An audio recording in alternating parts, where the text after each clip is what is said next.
On se retrouve pour la suite de notre étude de l'évangile de Luc.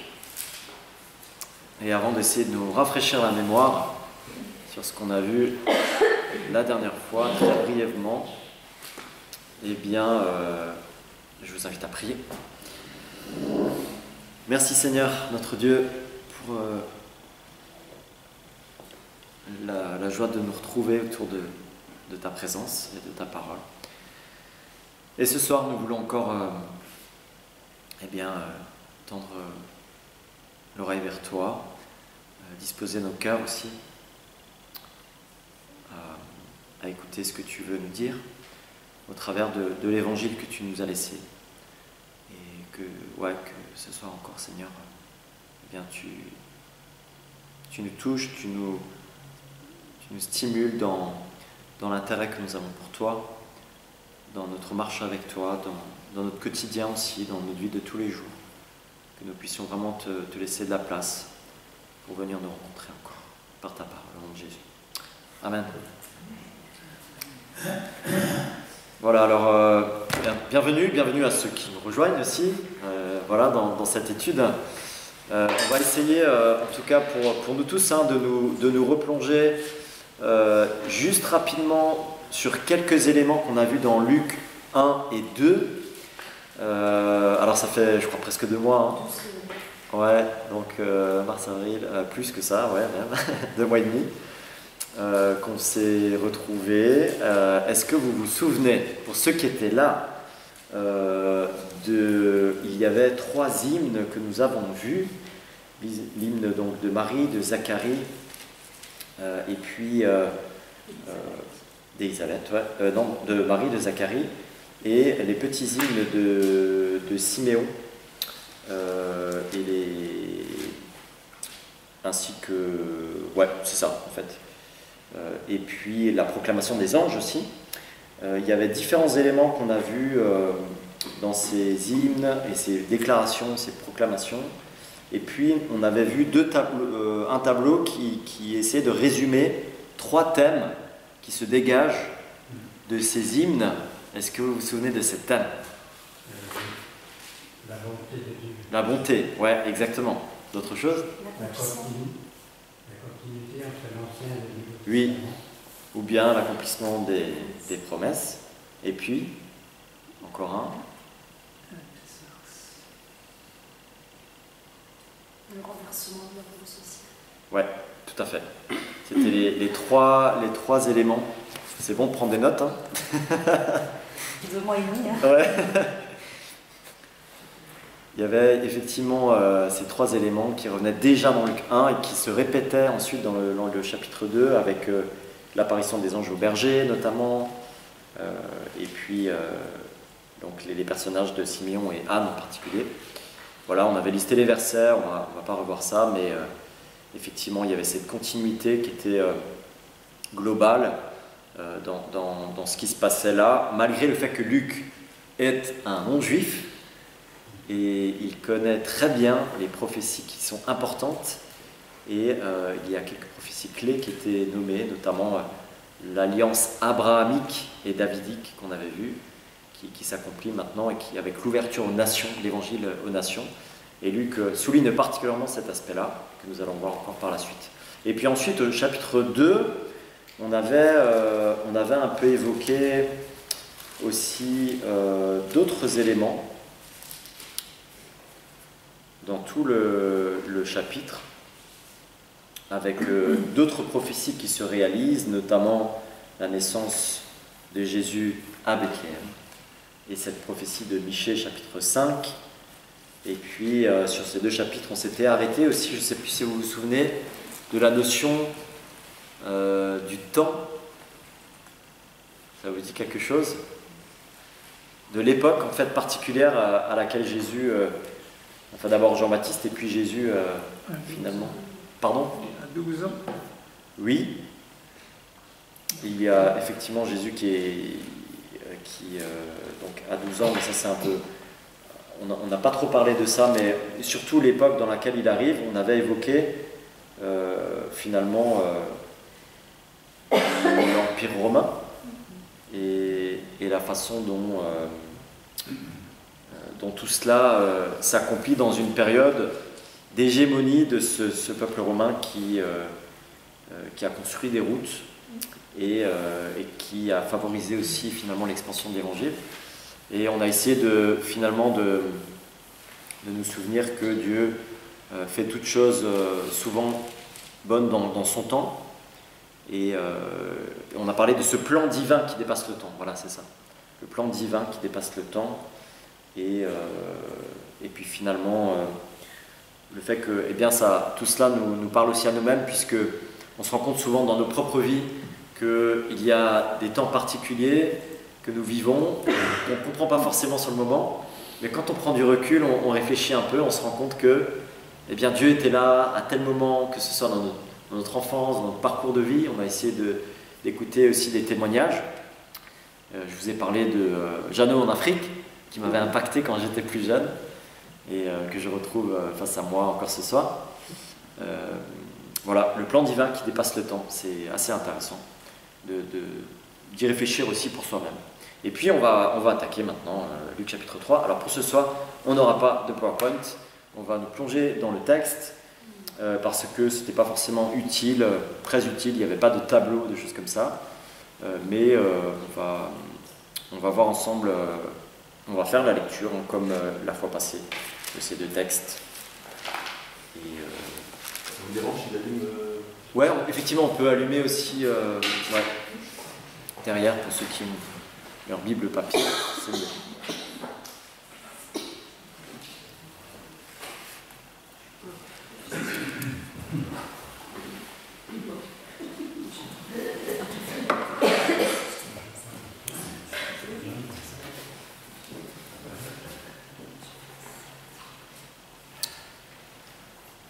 Nous allons donc commencer par le chapitre 3 et on va lire tout le chapitre 3, y compris la généalogie de la fin du chapitre, qui n'est pas facile.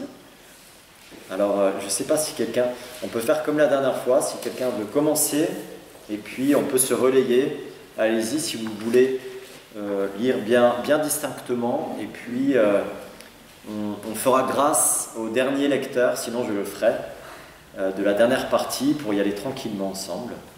Et puis voilà, allons-y.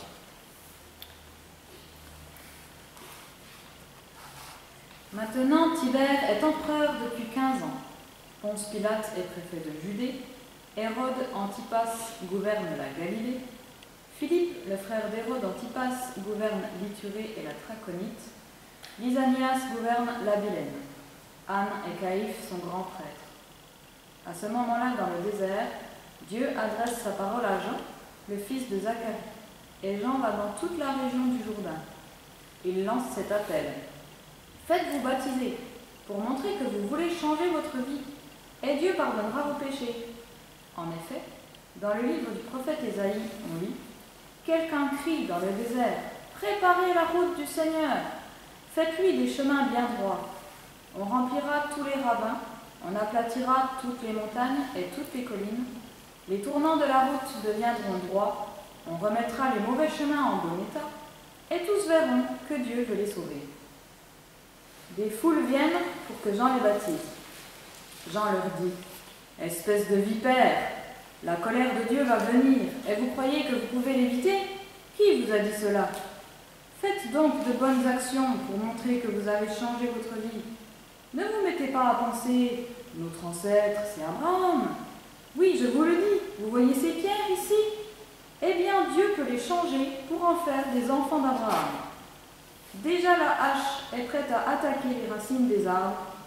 Tous les arbres qui ne produisent pas de bons fruits, on va les couper et les jeter dans le feu. Alors les foules demandent à Jean, « Qu'est-ce qu'il faut faire ?» Il leur répond, « Celui qui a 2 vêtements doit en donner un à celui qui n'en a pas. Celui qui a de la nourriture doit en donner à celui qui n'en a pas. » Des employés des impôts viennent aussi pour que Jean les baptise. Ils demandent à Jean, « Maître, qu'est-ce qu'il faut faire ?» Jean leur répond, « Vous savez ce qu'on doit payer pour l'impôt. Ne demandez pas plus. » Des militaires demandent à Jean, « Et nous, qu'est-ce que nous devons faire ?» Il leur dit, « Ne prenez d'argent à personne. ni par la force, ni par le mensonge. Contentez-vous de votre salaire.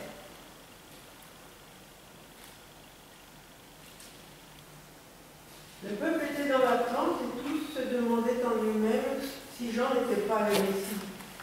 Alors il leur dit, moi je vous baptise d'eau, mais il vient celui qui est plus puissant que moi, et je ne suis pas digne de détacher la courroie de ses sandales.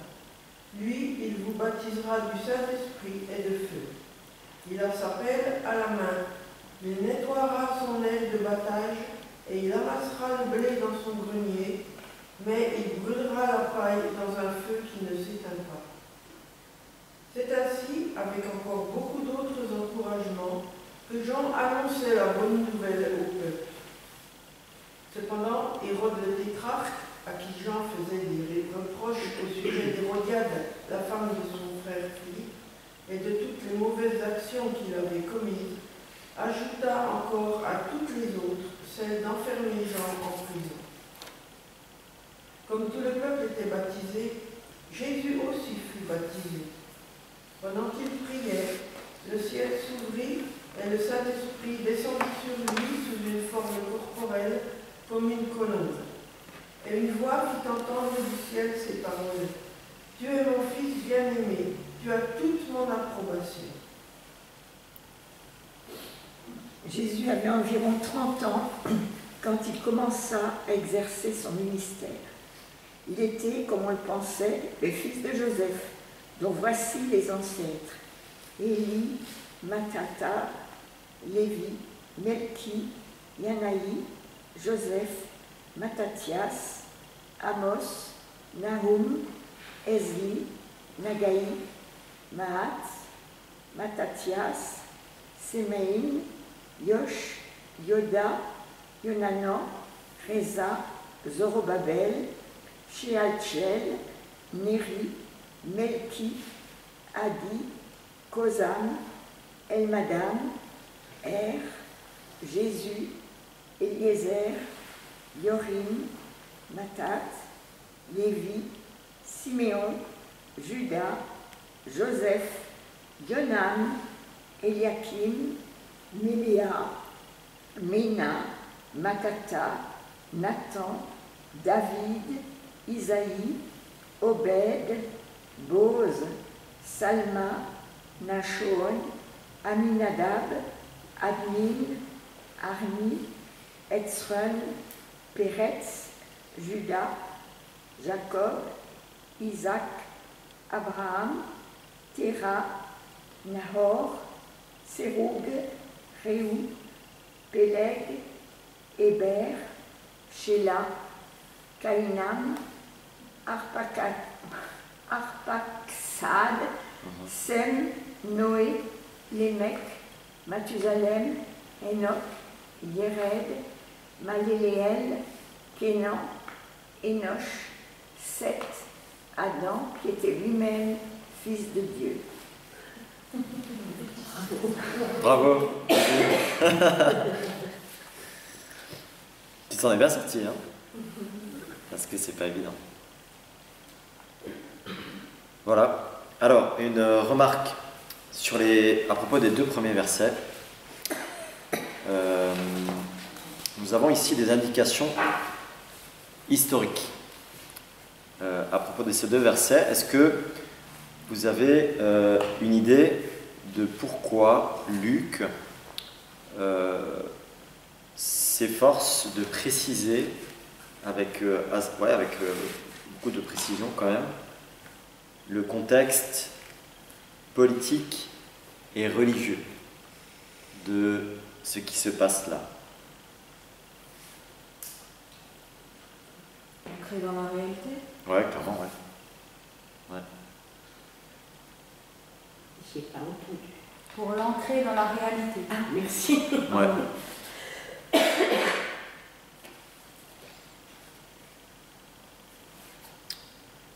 Donc on avait effectivement la liste de ceux qui gouvernaient. Alors tétrarque, ça veut dire en fait responsable d'une région, tétrarque de la Galilée, tétrarque de l'Ithurée et du territoire de la Traconitide. Donc il y avait cette liste-là, et la liste donc, des grands prêtres, anécaïphes, qu'on retrouvera plus tard même lorsque Jésus se présente face au Sanhédrin. Effectivement, ce qui s'est passé à cette époque est ancré dans l'histoire, c'est important, ça s'est vraiment passé. On a les prophéties qui ont finalement cette continuité dont on a parlé entre l'Ancien et le Nouveau Testament, qui a été assez soulignée dans les 2 premiers chapitres. Et ici, on voit que tout cela est ancré dans l'histoire contemporaine, dans l'histoire politique et religieuse de cette époque. Et Luc y tient, parce que Luc écrit à des personnes cultivées à qui il veut expliquer que tout cela était bien réel, et c'est donc très important. Et puis ensuite, donc, nous avons l'apparition de notre fameux prophète Jean le Baptiste, le fils de Zacharie. Et là, c'est aussi intéressant parce que on voit aussi des éléments de ce qui a été mentionné dans notamment l'hymne de Zacharie qui sont en train de se concrétiser. Qu'est-ce qui vous frappe en particulier dans la prédication de Jean-Baptiste? Il est un peu véhément, quoi. Oui.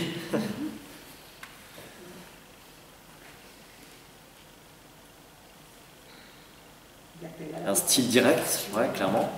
Ouais, dans le contenu, quoi d'autre? Vas-y, Roselyne. Il appelle à la repentance. Il appelle à la repentance. Ok. Repentance, changement de vie. Comment c'est chez toi de nouveau, Loïse? Oui, que vous voulez changer votre vie. Changer votre vie. Changement radical, moi j'ai dans la NBS. Une version assez littérale aussi. Quoi d'autre? Dans le contenu de la proclamation et la prédication de Jean.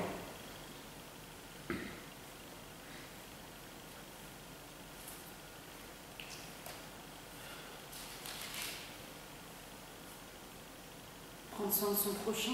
Ouais. Il y avait un homme qui était pas très bien, qui était, Ouais. je ne sais pas le mot.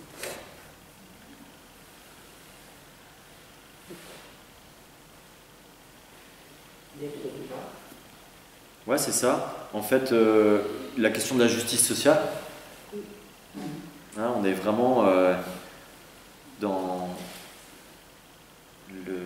On retrouve un petit peu l'idée, un peu quand même des prophètes de l'Ancien Testament, hein, qui appelaient à la justice sociale, à ne pas abuser, aux dirigeants en particulier, d'exercer la justice envers le peuple, etc. Dans ma Bible, c'est Oui. un esprit démoniaque. Oui, alors là, tu es au chapitre 4, je pense, Jado. Tu as pris de l'avance. Tu vas trouver. On est au 3 pour le moment. Ah ben, je suis un peu plus loin. Pas de souci. Pas de souci. Est-ce que vous pensez que ce type de message passerait aujourd'hui? C'est dur, hein? Je sais pas si tu commences un dimanche en disant espèce de vipère.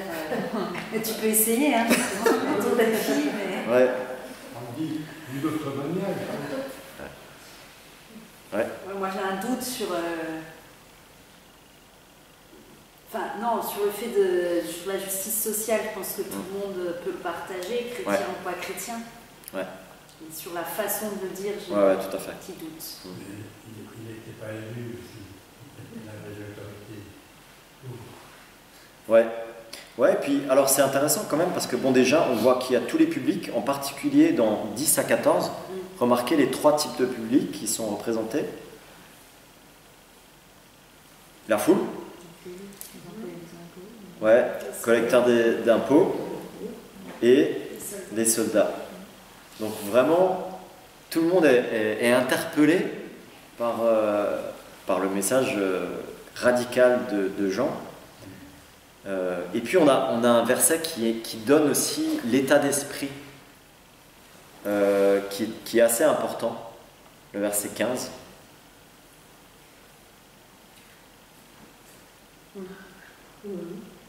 Comme le peuple était dans l'attente. Et on retrouve cette idée qu'on a évoquée au chapitre 1 et 2 de ce temps particulier où le peuple était vraiment dans une attente spirituelle très forte.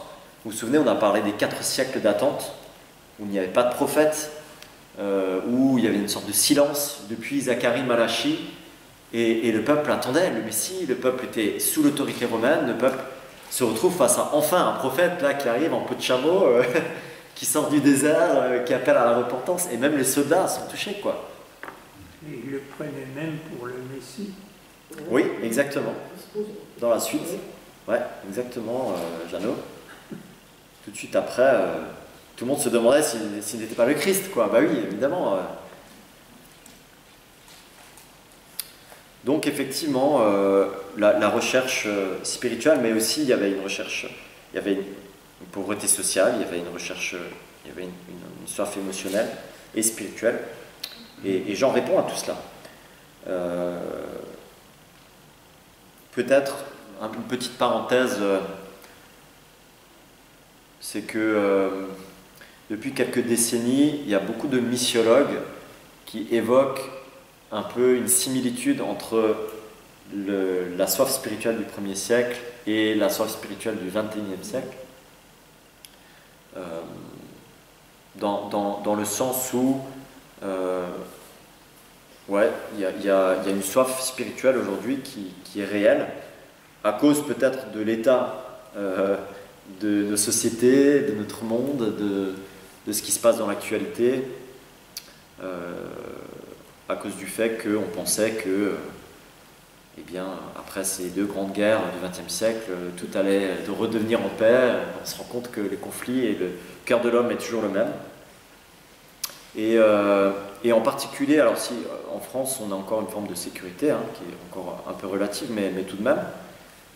Mais ce qui est intéressant, c'est que on était longtemps donc, dans ce qu'on appelle la postmodernité. La postmodernité, c'est cette idée un peu individualiste de penser par soi-même, de rechercher le bien-être par soi-même dans différentes formes de spiritualité. Et aujourd'hui, donc les spécialistes, on va dire, les sociologues, parlent de post-chrétienté. Est-ce que vous avez une idée de ce que c'est la post-chrétienté? Prêcher la repentance, par exemple, il me semble que ça passe mal. Ça passe mal en post-chrétienté, oui. C'est étonnant, Ouais. d'ailleurs, parce que on dit qu'il prêche la repentance, oui, pour le pardon des péchés, mais en nous, on est passé par là, la repentance, mais parce qu'on nous a parlé du salut qui était acquis par Jésus, mais là, c'était pas encore fait, le message. C'est vrai. Et cependant, il prêchait la repentance et les gens accouraient pour se faire baptiser. Je trouve ça étonnant. Ouais.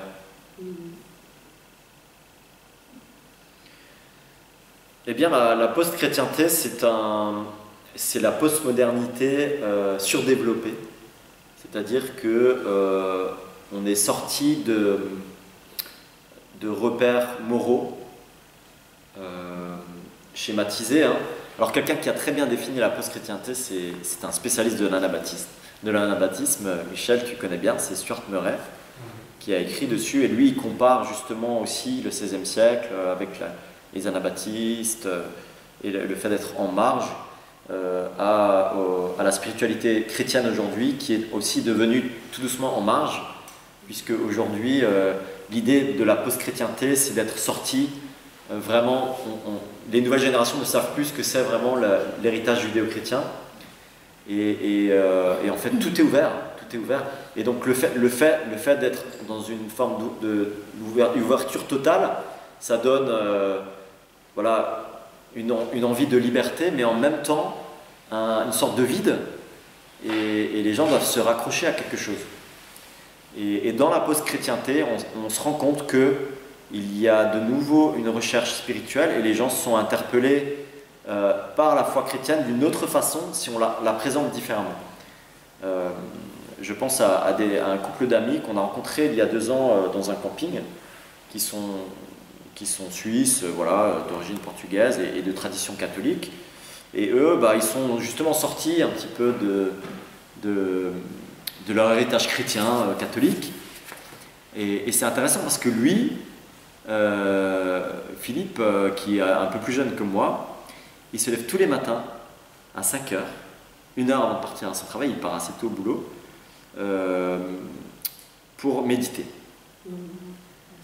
Parce que, en fait, il dit, mais moi j'ai besoin de me raccrocher à quelque chose de spirituel, et donc ce qu'il lit, ce sont des mentors connus, qui ont influencé des hommes politiques ou des gens comme Barack Obama, et qui sont des sortes de mentors qui donnent des principes spirituels qui ont marché pour les grands hommes de ce monde, et il médite dessus. Et vraiment, il dit, moi, bon, il a 2 enfants aussi en bas âge, il dit, moi, je me lève 1 heure avant, j'ai besoin de ce temps de silence pour rentrer en moi-même et pour réfléchir à ce qui va me guider dans ma journée, quoi. Et finalement, c'est un vide qui doit être comblé par quelque chose d'autre. Donc, on parle assez franchement de ces notions de spiritualité et tout ça. On les a emmenés ici un dimanche et ils ont aimé. Mais bon, voilà, tout ça pour dire que lorsqu'on sort de l'ère chrétienne, eh bien, il faut soit le remplacer par quelque chose, soit amener les gens à comprendre que ce qu'ils ont connu comme étant la religion n'est pas vraiment ce que Jésus propose réellement et qui nous comble vraiment. Voilà, une petite parenthèse que je trouve intéressante. Et je crois honnêtement que si on invitait les gens à se remettre en question sur la façon dont, on n'est pas obligé d'utiliser le mot péché, mais sur la façon dont leur bataille de la vie, leurs difficultés relationnelles, difficultés familiales, pouvaient trouver des réponses dans l'Évangile, eh bien je pense que je suis convaincu qu'il y a beaucoup de gens qui ont envie de nouveaux repères. Et on le voit dans les derniers témoignages, on le voit dans le parcours Alpha, avec beaucoup de gens qui sont vraiment en recherche. Et c'est très intéressant. C'est intéressant aussi de voir qu'au verset 18, Jean annonçait la bonne nouvelle au peuple avec beaucoup d'autres encouragements. Ouais, et c'est frappant de voir qu'il a un message tellement radical, et c'est, d'après l'Écriture, la bonne nouvelle et des encouragements.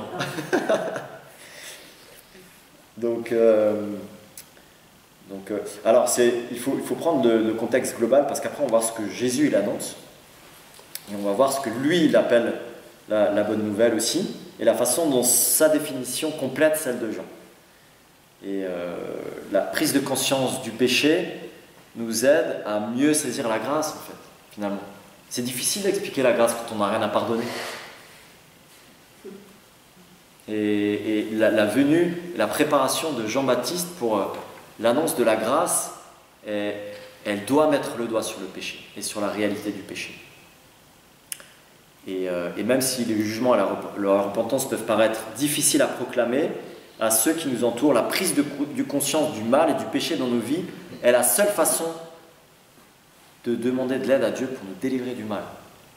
Et la seule façon de réaliser la nécessité de la bonne nouvelle, du salut, et de la façon dont Jésus, en fait, répond, donne la solution finalement au mal et au péché qui ronge l'humanité, quoi. Je cite ici Léon Maurice, qui est un commentateur qui a écrit sur Luc, et il dit « À première vue, le jugement n'est pas une excellente nouvelle, il fait pourtant partie intégrante de l'Évangile. Il ne peut y avoir finalement de bonnes nouvelles s'il n'est pas certain qu'une victoire absolue sera acquise sur le mal. »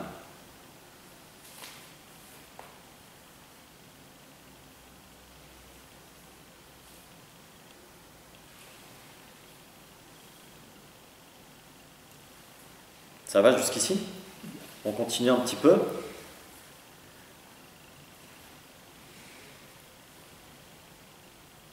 Nous arrivons au baptême de Jésus lui-même, au verset 21,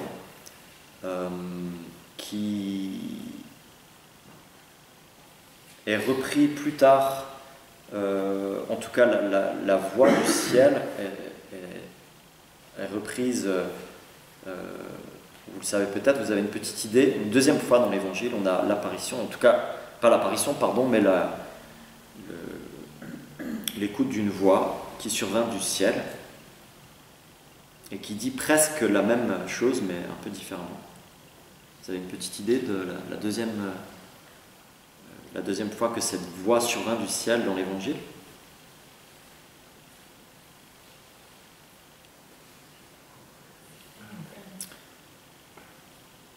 Au moment où Jésus se fait baptiser, le ciel s'ouvre, l'Esprit descend sous la forme d'une colombe et une voix survient du ciel. Quand les 3 disciples sont Ouais, voilà, sur la montagne, ouais, sur la montagne de la transfiguration. Donc là, on est dans Luc chapitre 9, verset 35.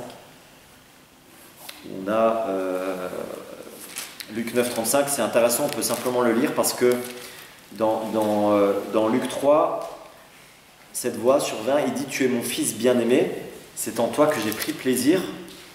Et en Luc 9, 35, de la nuée survint une voix, celui-ci est mon fils, celui qui a été choisi. Écoutez-le. Ouais. Ce qui est formidable aussi, c'est que tout le peuple était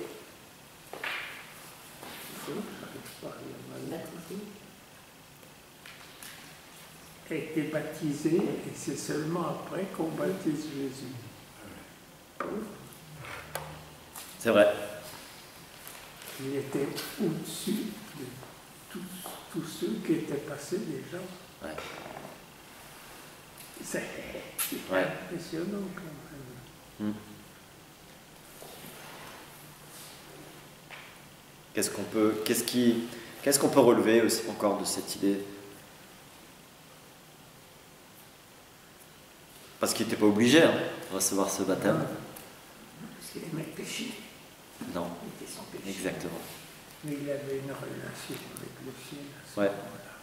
Moi, ce qui me plaît, c'est l'incarnation, c'est l'idée de s'identifier au peuple. Vraiment, on a vraiment un Jésus qui est là, et puis pareil, même si Jean-Baptiste, on l'a pas trop dans Luc, mais il n'est pas très enthousiaste à l'idée de le baptiser parce qu'il ne se sent pas digne. Ben, Jésus y tient. Et puis nous avons une indication, c'est la seule fois qu'on a l'indication de l'âge, à ma connaissance, de Jésus dans Luc 3, 23. Et qu'il avait environ 30 ans. Et nous n'allons pas aller dans le détail de cette liste généalogique qui figure ici. Et alors peut-être quand même, il faut quand même dire que s'il y a des listes dans la Bible, ce n'est pas pour rien. Et il y a toujours des raisons, que ce soit dans les nombres, dans certaines listes, effectivement, dans l'Ancien Testament, ou dans l'Évangile. Ce n'est pas pour rien. Et vous savez qu'il y a une autre liste qui figure dans l'Évangile de Matthieu, au chapitre 1, et qui est très différente. Et en me plongeant un petit peu dans les spécialistes qui commentent ces listes, ça fait couler pas mal d'encre.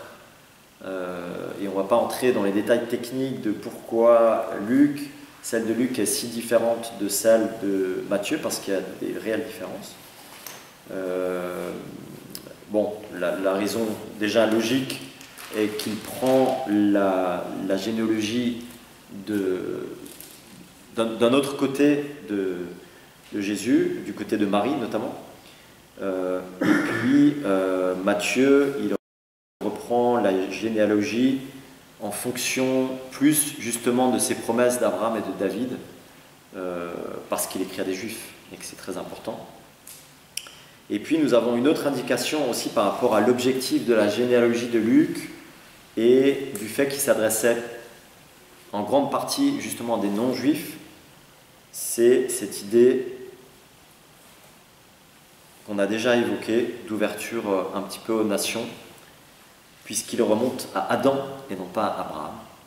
Il remonte au Père de l'humanité, de tous les hommes, au verset 38. Et là, je cite également Monsieur Maurice qui dit que Luc remonte non seulement jusqu'à Abraham, mais encore jusqu'à Adam et à Dieu lui-même, fils de Dieu, tout à la fin. C'est incroyable ça. Ouais, Alors, ouais. Voilà donc une indication de l'offre universelle du salut qui est caractéristique de l'évangile de Luc, à savoir que Jésus est venu sauver tous les hommes, tant les païens que la nation d'Israël. Donc ça, c'est un consensus que j'ai trouvé chez les commentateurs qui soulignait l'idée que Luc voulait vraiment mettre en avant cette ouverture aux nations à travers cette généalogie qui remonte à Adam et jusqu'à Dieu. Mais voilà. On ne va pas aller plus dans le détail des complexités de cette généalogie si vous voulez bien. Et je vous invite à passer au chapitre 4 parce que j'aimerais qu'on s'arrête surtout à un texte clé de l'évangile de Luc qui est important dans ce chapitre. Alors, est-ce que quelqu'un veut lire, commencer la lecture, et on peut faire comme avant, si d'autres veulent se relayer jusqu'à la fin du chapitre 4. Jésus, rempli du Saint-Esprit, revint du Jourdain. Il fut conduit par l'Esprit dans le désert, où il fut tenté par le diable pendant 40 jours. Il ne mangea rien durant ces jours-là, et quand cette période fut passée, il eut faim.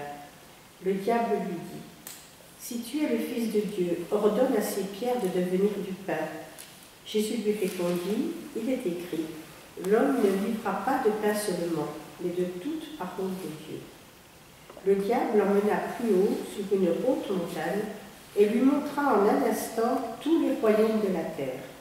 Puis il lui dit, « Je te donnerai toute cette puissance et la gloire de ces royaumes, car elle m'a été donnée et je la donne à qui je veux. Si donc tu te prosternes devant moi, elle sera toute à toi. » Jésus lui répondit, « Retire-toi, Satan.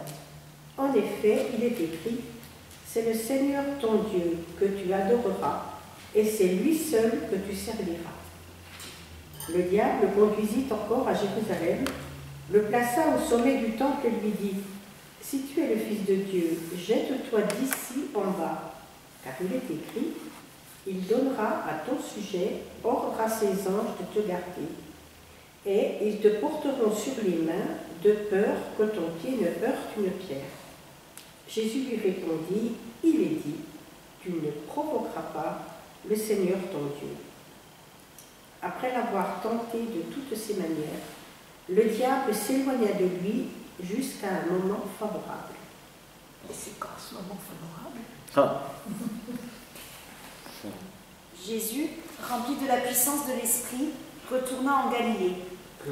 Sa réputation se répandit dans toute la région. Il enseignait dans les synagogues et tous faisaient son éloge. Il se rendit aussi à Nazareth, où il avait été élevé, et il entra dans la synagogue le jour du sabbat, comme il en avait l'habitude. Il se leva pour faire la lecture biblique, et on lui présenta le rouleau du prophète Ésaïe. En déroulant le parchemin, il trouva le passage où il est écrit « L'Esprit du Seigneur est sur moi, car il m'a oint pour annoncer une bonne nouvelle aux pauvres. Il m'a envoyé pour annoncer aux captifs la délivrance, aux aveugles le recouvrement de la vue, pour apporter la liberté aux opprimés et proclamer une année de faveur accordée par le Seigneur. » Il roula le livre, le rendit au servant et s'assit. Dans la synagogue, tous les yeux étaient braqués sur lui. « Aujourd'hui même, commença-t-il, pour vous qui l'entendez, cette prophétie de l'Écriture est devenue réalité. » Aucun de ses auditeurs ne restait indifférent. Les paroles de grâce qu'il prononçait les étonnaient beaucoup. Aussi disait-il, « N'est-il pas le fils de Joseph ?» Alors il leur dit, « Vous ne manquerez pas de m'appliquer ce dicton, « Médecin, guéris-toi toi-même. » Et vous me direz, « On nous a parlé de ce que tu as accompli à Capernaum. Fais-en donc autant ici, dans ta propre ville. » Et il ajouta, « Vraiment, je vous l'assure, aucun prophète n'est bien accueilli dans sa patrie. Voici la vérité, je vous le déclare. Il y avait beaucoup de veuves en Israël à l'époque d'Élie, quand, pendant 3 ans et demi, il n'y a pas eu de pluie et qu'une grande famine a sévi dans tout le pays. Or, Élie n'a été envoyé vers aucune d'entre elles, mais vers une veuve qui vivait à Sarepta dans le pays de Sidon. Il y avait aussi beaucoup de lépreux en Israël au temps du prophète Élisée. Et pourtant, aucun d'eux n'a été guéri. C'est le Syrien Naaman qui l'a été. En entendant ces paroles, tous ceux qui étaient dans la synagogue se mirent en colère. Ils se levèrent, firent sortir Jésus de la ville et le menèrent jusqu'au sommet de la montagne sur laquelle elle était bâtie, afin de le précipiter dans le vide. Mais il passa au milieu d'eux et s'en alla. Jésus va à Capernaum, ville de Galilée, et le jour du sabbat, il enseigne les gens. Ils sont très étonnés par sa façon d'enseigner.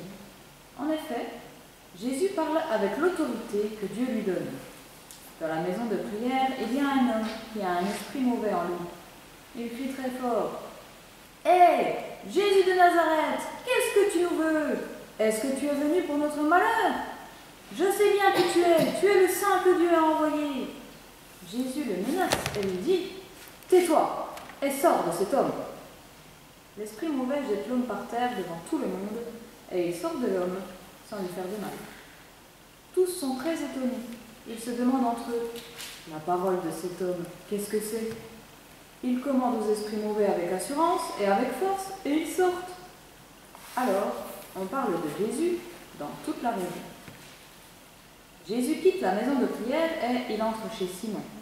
La belle-mère de Simon souffre d'une forte fièvre et on demande à Jésus de faire quelque chose pour elle. Il se penche sur elle, menace la fièvre et la fièvre la quitte. Aussitôt, la belle-mère de Simon se lève et elle se met à les servir. Au coucher du soleil, tous ceux qui ont des malades de toutes sortes les conduisent à Jésus. Il pose la main sur la tête de chacun et il les guérit.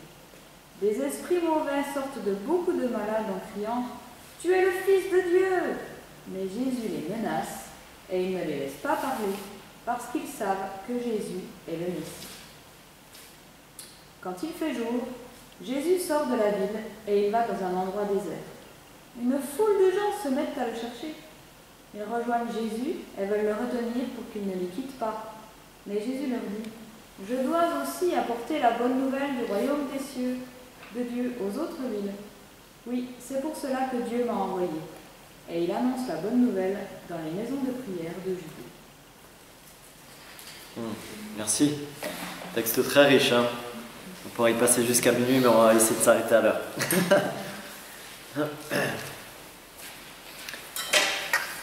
Il y a dans ce chapitre 4 vraiment un texte pivot, qui est la citation d'Ésaïe 61, mais aussi il y a vraiment toute une compréhension que nous devons trouver, chercher à comprendre sur le rôle qu'a joué Jésus dans tout son ministère et finalement ce que les êtres humains ont voulu faire de lui, la façon dont il a dû combattre ce que la foule, le peuple a voulu faire de lui, ce que le diable a voulu essayer, la façon dont il a voulu le tenter, et même ses sbires, c'est-à-dire les démons, les soldats de l'ennemi. Et on voit que tout au long de ce chapitre, il y a vraiment, alors que Jésus commence son ministère, une pression sur sa vie et la façon dont, comme si il y avait des puissances, mais aussi finalement le cœur humain qui est là et qui doit lui dicter comment il doit se comporter en tant que Messie. Et Jésus refuse tout. Il refuse toute cette pression, et on va voir, je vais essayer vraiment de nous aider à réaliser à quel point cette pression est grande pour Jésus lui-même et pour ses disciples aujourd'hui que nous sommes. Et donc cette pression que Jésus va refuser, et il va proclamer avec beaucoup d'autorité ce que lui est venu faire, et après avoir proclamé ce qu'il est venu faire précisément dans Luc 4, toute cette proclamation, on va la voir se décliner au fil des chapitres jusqu'au chapitre 24 d'une manière assez incroyable de précision. On va y revenir souvent à Luc 4 pour nous rappeler ce qu'il est venu faire. Je rappelle ici que ce texte de Ésaïe 61 se trouve uniquement dans Luc 4, ce texte qui est cité dans la synagogue de Nazareth. On va s'y arrêter un petit peu, mais d'abord, la tentation de Jésus dans le désert. Qu'est-ce qui nous est précisé au verset 1? Exactement. C'est quand même bizarre qu'il ait rempli de l'Esprit Saint pour aller vivre une telle épreuve. Il en avait besoin. Oui, clairement. Oui. Il est rempli de l'Esprit Saint et il fut conduit par l'Esprit au désert, 2 fois, hein, dans le même verset, où il fut mis à l'épreuve par le diable pendant 40 jours. Un texte étonnant qui a fait aussi couler beaucoup d'encre tout au long de l'histoire de l'Église par tous les commentateurs. Jésus qui se fait tenter par le diable, hein, on a des questions en suspens autour de ce texte, il faut le reconnaître. Comment Jésus, le Fils de Dieu, peut se retrouver à être tenté par le diable? Est-ce que vous avez des idées, des éléments de réponse qui vous viennent? Ouais, justement. Il a accepté sa condition humaine. Je pense que c'est une des plus grandes réponses qui a été donnée sur ce texte. C'est cette forme d'acceptation, de l'imitation du Fils de Dieu qui a accepté de vivre cette tentation comme nous, finalement. Sauf que lui, il y a résisté. Oui? Il a accepté d'avoir faim. Il a accepté d'avoir faim. À 40 jours, c'est long, hein. Effectivement. Pareil qu'on s'habitue. Je n'ai jamais essayé. Oui, il paraît qu'on s'habitue. Ouais. C'est les premiers jours les plus difficiles. Ouais. Mais quand même.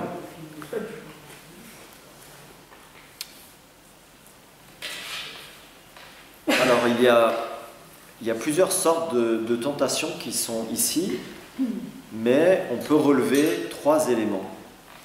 Tentation de la popularité, tentation de puissance, tentation de pouvoir. Et la tentation de pouvoir est probablement la pression qui tenaille Jésus le plus lorsqu'il entre en scène. C'est la tentation que nous retrouvons dans nos entreprises, dans nos familles, dans nos églises. Celle de jeu de pouvoir qui pourrit, qui gangrène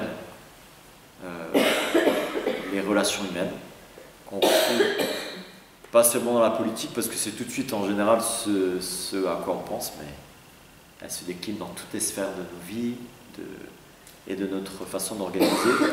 J'imagine que si je vous laisse la parole, vous pourriez terminer cette session de ce soir pour évoquer ce qui se passe au travail, autour de notions de compétition, de prise dès qu'on donne un peu de pouvoir à quelqu'un qui est dans une position de leadership, la façon dont c'est difficilement gérable pour la personne et pour les personnes des fois qui subissent cet abus de pouvoir qu'on retrouve partout.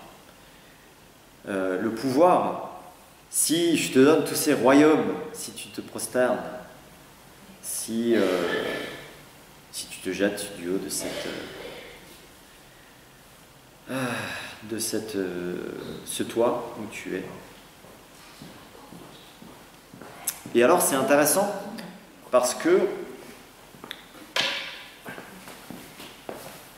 nous avons ces 3 tentations. Nous avons l'ennemi qui utilise l'écriture aussi pour essayer de le tenter. Et Jésus répond à chaque fois avec l'écriture et jusqu'à cette citation de Deutéronome 6, tu ne provoqueras pas le Seigneur ton Dieu, et après quoi le diable s'éloigne. Et puis nous avons un nouveau, au verset 14, ce que nous avions au verset 1, il retourne en Galilée avec la puissance de l'Esprit. Et alors c'est intéressant parce que alors qu'il vient de combattre et de refuser la gloire que le diable voulait encore lui donner ici, nous avons la réputation du Fils de Dieu qui se répand dans toute la région. Le bruit se répandit dans toute la région, il enseignait dans leur synagogue et il était glorifié par tous. Et il faut vraiment réfléchir à ce que ça voulait dire à ce moment-là. Pour Jésus, qui avait accepté sa condition humaine et qui se retrouve adulé assez rapidement par tous, et on comprend mieux son intention tout de suite de s'asseoir et de dire « Attention, voilà pourquoi je suis venu ». Et il le fait de façon publique, dans un lieu très symbolique, la synagogue, là où l'enseignement qui est donné, qui a le plus d'autorité. La position qu'il prend aussi est importante parce que quand il a fini sa lecture, il s'assoit. Et la position d'autorité pour les rabbins, c'était la position assise.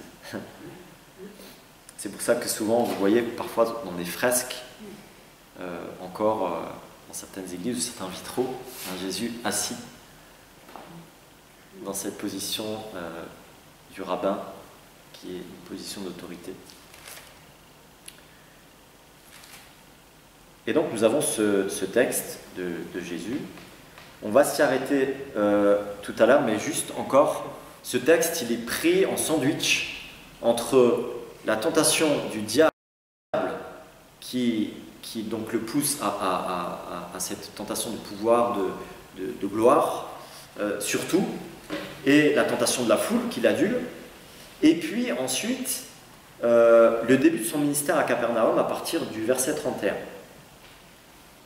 Et à partir du verset 31, nous avons effectivement un Jésus qui a beaucoup d'autorité et qui est toujours adulé par la foule. Mais regardez, c'est très intéressant parce que la foule est ébahie par son enseignement car sa parole avait de l'autorité. Verset 32.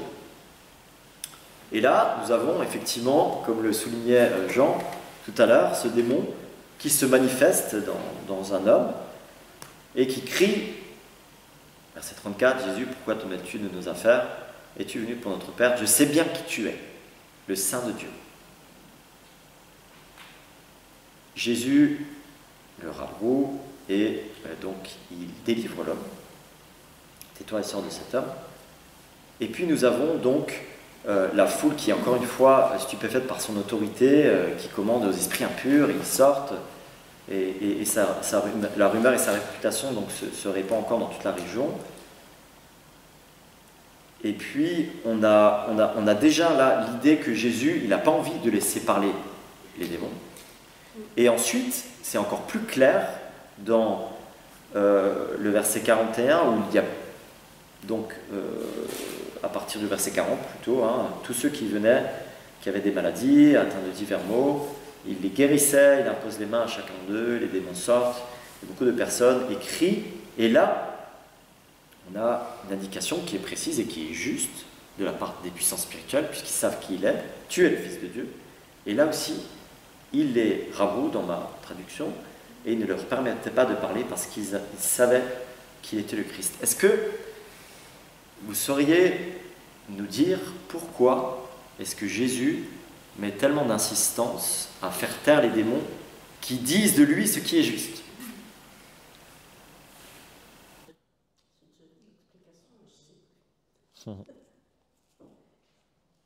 Les démons ont raison. Ils disent qu'il est le Fils de Dieu et qu'il est le Messie. Le Saint de Dieu même, verset 34. Le Fils de Dieu. Je pose cette question parce que c'est hyper important pour la suite de l'Évangile et pour tout l'Évangile en général.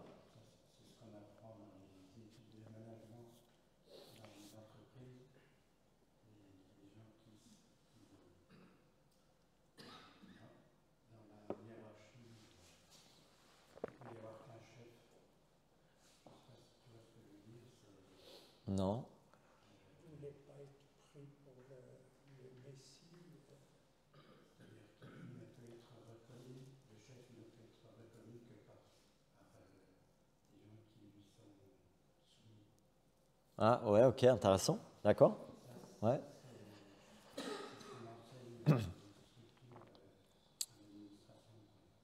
Ok. Et d'accord, ouais. Donc pas être reconnu d'être reconnu que par les gens qui sont soumis, effectivement. Bon, ils n'avaient pas le choix, les démons devaient quand même lui être soumis, mais en fait, ce qui veut vraiment éviter Jésus, c'est la fausse notion du Christ. C'est-à-dire que c'était trop tôt dans son ministère pour se laisser dire qu'il était le Christ, parce qu'il savait que ce que ça voulait dire pour le peuple, ça allait le pousser dans une mauvaise direction. Vous me suivez? C'est-à-dire que leur notion du Christ n'était pas bonne. Et on l'a vu dans les 2 premiers chapitres. Hein. On a vu que leur attente du Messie, c'était un Messie qui était davidique, donc un roi, justement, plein de pouvoir, qui allait écraser ses ennemis. Et donc, ce que Jésus voulait, c'était faire profil bas pour pouvoir accomplir vraiment son ministère. Et même quand il guérit, Ouais. il dit qu'il ne faut pas. Ouais, c'est pareil. Voilà, avec le lépreux, on le verra plus tard, au chapitre 5, ouais, tout à fait. Il dit, va te faire confirmer devant le prêtre, mais il va en dehors de la ville, il évite les rassemblements. Verset 42 aussi, très intéressant, pareil. Verset 42, lorsque le jour parut, il sortit et alla dans un lieu désert. Donc, il s'efface, après avoir eu cette foule la veille, le lendemain matin, il s'efface, les foules se mirent à sa recherche et vinrent jusqu'à lui. Elles voulaient le retenir. Vous voyez, donc il se bat, et c'est ça, en fait, son grand combat de ce chapitre qui est important de comprendre, c'est qu'il se bat contre une forme de célébrité qui va le desservir. Donc, s'il accepte cette célébrité, non seulement il risque justement d'entrer dans le jeu du diable, c'est-à-dire de prendre une forme de pouvoir, qu'on l'amène à former une rébellion violente face à l'ennemi, et il est venu faire l'inverse. Il est venu justement gagner par l'amour et la non-violence. Et ça, c'était très difficile à comprendre pour le peuple qui attend depuis des générations, depuis 400 ans. Donc il veut éviter vraiment de se mettre en avant. Et donc le texte de sa proclamation de Ésaïe, elle se trouve en sandwich de tous ces éléments qui le poussent, non seulement le diable, mais ensuite même la foule qui veut tout de suite le mettre en avant. Et s'ils savent qu'en plus, effectivement, c'est vraiment le Christ, alors là, tout de suite, allons-y, quoi. Montre-nous comment faire, comment on lève une armée, comment on va chasser les Romains. Et, potentiellement, des gens quand même ont entendu ces démons le dire et ont quand même été convaincus. Voilà, potentiellement, ça bien sûr, bien sûr. Mais il a dit à un moment, mon royaume n'est pas ce monde. Ouais, c'est ça. Mais bon, on a du mal à réaliser. Nous, on le sait, on a le recul de savoir pourquoi Jésus est venu, etc. Mais pour lui, c'était important de pouvoir vraiment effectuer son ministère en étant vraiment le moins possible sous l'effet des projecteurs. Ça pose question sur des fois notre style de leadership en tant que leader dans nos milieux d'église, sur comment nous voulons ou nous cherchons à être sous l'effet des projecteurs ou pas. Mais voilà, c'est une petite remarque. Versets 18 et 19, allons-y. Quel est ce fameux texte que Jésus utilise lorsqu'il ouvre ce rouleau qu'on lui tend dans la synagogue de Nazareth? Est-ce que quelqu'un veut nous le relire, ces 2 versets, 18 et 19, et peut-être terminer jusqu'à 21, peut-être, ouais, c'est important.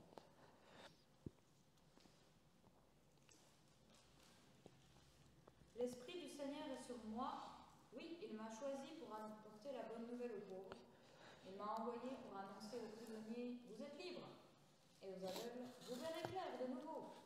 Il m'a envoyé pour libérer ceux qui ne peuvent pas se défendre, pour annoncer, c'est l'année où vous verrez la bonté du Seigneur. Jésus ferme le livre, il le rend au serviteur et s'assoit. Dans la maison de prière, tous ont les yeux fixés sur lui. Alors il leur dit, vous avez entendu ce que les livres saints annoncent? Eh bien, aujourd'hui, cela s'est réalisé. Merci. Waouh. En tout cas, il autant il essaye de se détacher de cette idée de pouvoir et de puissance, mais autant sur cette partie-là, il est clair. Voilà ce que je suis venu faire, voilà la parole qui s'accomplit. Allons-y dans Ésaïe 61, gardez votre main ou votre marque-page ou votre petit onglet qui s'affiche sur votre téléphone, je ne sais pas, dans Luc 4, et on va faire un petit tour, c'est important, dans Ésaïe 61, pour voir où est-ce que Jésus s'arrête et pourquoi il s'arrête. Certains, vous le savez déjà, peut-être, ce petit verset 2 d'Ésaïe 61, il est coupé en deux. Donc ces citations, ils se l'approprient. Les gens, et en tout cas, surtout ceux qui sont à la synagogue, savent très bien que Ésaïe 61 est une prophétie qui est liée à la venue du Messie.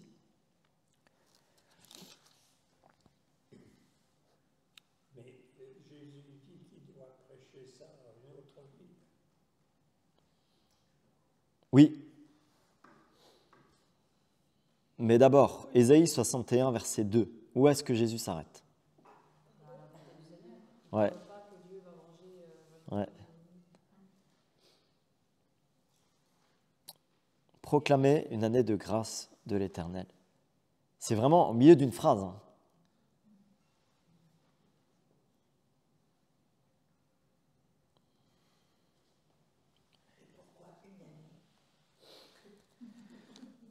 Une année, l'année de grâce, elle continue depuis 2000 ans, Rosine. C'est une façon de dire que c'est une ouverture, ouais, un temps, tout à fait, oui. Mais ceux qui l'écoutaient dans la synagogue, potentiellement, savaient qu'il s'est arrêté aussi. Ouais. Enfin, on peut supposer qu'ils connaissaient le texte. Ouais. Ouais. Et du coup, ça a peut-être fait aussi ça qu'ils se sont un peu agacés. Tout à fait. En tout cas, surtout pour ceux qui connaissaient la loi, ça devait être très bizarre de s'arrêter là au milieu. Il se l'approprie Ouais. et il choisit de... Ouais. Ouais. C'est comme s'il orientait vraiment. Ouais, voilà, vraiment, tout est là. Et il dit, verbalement, il dit, c'est accompli. Et maintenant, aujourd'hui, ça commence. Et on pourrait traduire différemment l'année d'accueil, l'année de grâce, mais on a vraiment cette idée de... C'est un temps nouveau, et l'accent est mis effectivement sur la bonté, la délivrance, la guérison. Et on revient dans Luc 4, si vous voulez bien, et on voit donc ces différents éléments qui sont mentionnés ici. Il est question de guérir ceux qui sont brisés, selon les nouvelles versions. Alors, annoncer la bonne nouvelle aux pauvres. Les pauvres chez Luc, ce ne sont pas forcément que les pauvres matériels, hein, les pauvres, mais c'est aussi les pauvres, bien sûr, les pauvres spirituellement. Et puis, vous avez donc la libération des prisonniers, les aveugles qui voient, les opprimés qui sont libres, et puis la proclamation de la grâce du Seigneur. Et il n'a pas choisi ce texte au hasard, et c'est un texte qui va se réaliser au fur et à mesure de l'Évangile, d'une façon tellement riche et profonde que toutes les rencontres entre Jésus et la femme pécheresse dans Luc 7, entre Jésus et l'aveugle de Jéricho dans Luc 18, littéralement, qui recouvre la vue, entre Jésus et Zachée dans Luc 19, qui est un pauvre émotionnel, spirituel, mais riche matériel, et qui est libéré de son matérialisme. Entre Jésus et le lépreux qui est considéré comme impur, mis de côté, délaissé, considéré comme pécheur, puisque puni de Dieu s'il est malade. Tous ces gens, tout ce public-là va défiler au fil de l'Évangile et va représenter ces opprimés, ces aveugles, ces cœurs brisés. Luc chapitre 8, on a cette femme courbée, cette femme à la perte de sang, qui pendant 12 ans étaient considérées comme impures et donc, pareil, peut-être punies de Dieu, qu'on ne pouvait pas toucher, puisqu'une femme qui avait ses règles, on ne pouvait pas la toucher. C'est incroyable. Incroyable. Et donc Luc chapitre 4, mes amis, moi à chaque fois que je me replonge dans ce texte, je suis saisi de la façon dont Jésus insiste et souligne au milieu de cette prise en sandwich sur « tu vas être celui qui va nous délivrer », tu dois être celui qui doit prendre le pouvoir, presque. Il refuse et il dit « voilà ce que je suis venu faire et je vais vous le montrer ». Et il le fait. C'est puissant, hein?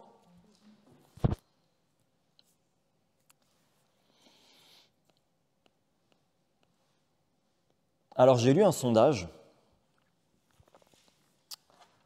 qui a été effectué en 2010 par le mouvement de Lausanne. Ceux qui connaissent, qui est un mouvement pour l'évangélisation du monde. Et le mouvement de Lausanne s'est penché sur le problème de leadership dans les églises et dans les missions. Et ils ont interrogé pour comprendre ce qui se passait dans beaucoup de mouvements au niveau des abus de pouvoir spirituel et parfois qui se tramaient dans beaucoup d'endroits. Ils ont interrogé plus de 1000 leaders des 7 continents, de différents âges et différents milieux, et ils leur ont posé la question, ils leur ont demandé qu'est-ce qui se passe et qu'est-ce que vous chercheriez comme leader, qu'est-ce que vous auriez aimé avoir comme exemple de leadership. Je ne sais plus la question, je ne la retrouve plus, mais bref. En tout cas, il leur a été demandé de raconter les pires. Il leur a été demandé de raconter les pires expériences qu'ils avaient connues avec certains de leurs responsables et ce qui caractérisait ces mauvais responsables. Donc, 1031 participants des 7 continents ont répondu. Les 3 premiers, points qui étaient apparus, c'était orgueilleux, avait toujours raison et se comportait tout le temps en grand patron. Deuxièmement, manque d'intégrité, indigne de confiance. Troisièmement, dur, indifférent, refusait d'écouter la critique. Et puis un peu plus bas dans la liste, incapacité à diriger les gens, à les aider à travailler ensemble. C'est souvent ce qu'on met en avant chez les leaders, mais c'était plus bas. Et puis après, il y avait spirituellement immature, aucun signe de sainteté et de vie de prière. Et puis ils ont décliné tout un document qui est très intéressant et que j'utilise souvent quand je parle de leadership pour décrire finalement un leadership christocentrique, un leadership selon le Christ. Qu'est-ce que ce serait? Ils ont ensuite décliné qu'est-ce qu'ils cherchent. Et je pense qu'aujourd'hui, on a beaucoup d'études aussi de la jeunesse qui cherchent aussi des repères et des repères chez leurs pairs, de gens qui sont intègres et bons et qui ne cherchent pas à faire du profit. Et nous ne sommes pas à l'abri. Nous ne sommes pas à l'abri. C'est juste un petit sondage qui est un peu négatif, mais qui représente quand même quelque chose sur le fait que cette tentation de prise de pouvoir et de profiter d'une certaine position, elle est aussi dans nos milieux d'église et elle est propre à nous tous. Et lorsqu'on regarde à l'Évangile, eh bien, on a besoin de se souvenir de ce que Jésus est venu faire et de la façon dont il est venu le faire. Et je termine simplement peut-être sur la façon dont Jésus utilise sa puissance, parce qu'il en a de la puissance et de l'autorité. Il faut reconnaître que on n'a pas toujours le même résultat quand on prie pour les malades, même si on aimerait l'avoir. La supériorité incontestable dont il fait preuve dans la guerre qu'il déclare aux puissances maléfiques se révèle en même temps que son souci de bienveillance envers les personnes. Et ce qui est intéressant, dans le premier homme qu'il délivre d'un esprit mauvais, c'est qu'il y a une précision de Luc qui est très intéressante. Au verset 35, le démon jeta l'homme à terre au milieu de l'assemblée et sortit de lui sans lui faire aucun mal. Donc l'agent du mal est traité sans ménagement et avec sévérité, alors que l'homme captif se trouve libéré miraculeusement et sans dommage. Jésus n'use pas de son autorité pour écraser ses opposants, mais pour libérer les captifs du mal. Jésus refuse, donc ça on l'a déjà dit, mais je le répète, de laisser parler les démons pour ne pas devoir combattre les mauvaises définitions du Christ et du Messie et les attentes qui étaient sur lui. Il se réfugie dans le calme et dans un lieu désert juste après, avant de continuer sa mission pour propager l'évangile du règne de Dieu. Et le règne de Dieu, on voit un peu à quoi il veut que ça ressemble. Alors, la question que je voulais poser, je l'ai un peu mentionnée dans ma vidéo d'introduction que vous avez vue peut-être dimanche, c'est finalement, on a parfois donné l'impression ou l'idée que l'évangile, c'est que Jésus est venu nous pardonner nos péchés, juste pour nous délivrer de l'enfer et nous donner la vie éternelle. Et ce que j'ai peut-être envie de souligner ce soir pour terminer, c'est est-ce qu'il est venu pour plus que cela ? Cette idée que holistique, vous savez, qu'il s'intéresse autant à notre spiritualité qu'à notre humanité, qu'à nos défis humains et à nos émotions, à notre corps physique, déjà ici-bas, et à ceux que nous rencontrons. Et comment est-ce que cette idée vous impacte dans ce que vous côtoyez, dans la façon dont le mal se trouve et l'ennemi travaille finalement dans la vie des gens, et comment est-ce qu'on peut apporter cette libération aujourd'hui. Lisons ensemble, pour terminer, Luc 24, un grand saut vers la fin.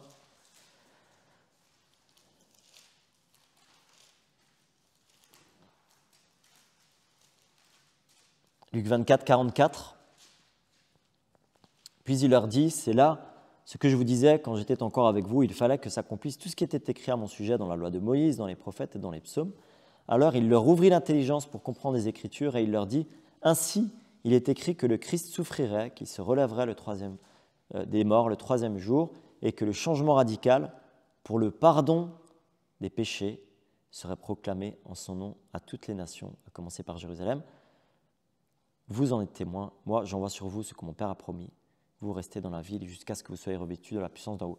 Et en fait, le mot pardon des péchés, je ne sais pas si vous avez libération dans certaines de vos versions, mais c'est le même mot qui est utilisé dans Luc 4 lorsqu'il est parlé de proclamer aux captifs la délivrance. Le terme aphésis en grec, qui est un terme très intéressant, qui parle en fait de libérer de toute forme d'oppression. C'est-à-dire que ce que Jésus veut, c'est libérer les hommes de l'oppression.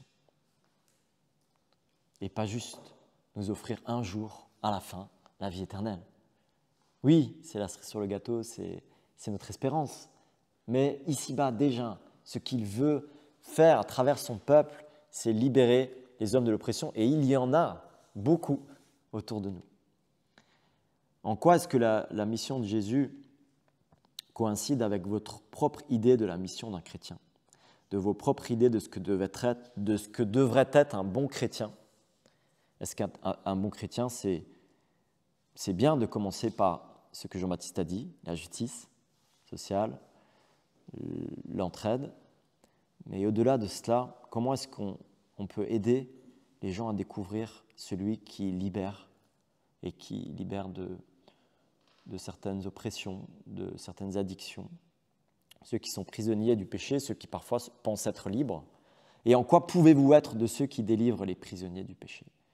Voilà, c'est ma question pour vous ce soir. Peut-être aussi plus précisément encore, qui sont les personnes autour de vous qui ont le cœur brisé, que vous trouvez tristes ou prisonniers ou emprisonnés dans certains travers, ou opprimés, captifs du mal.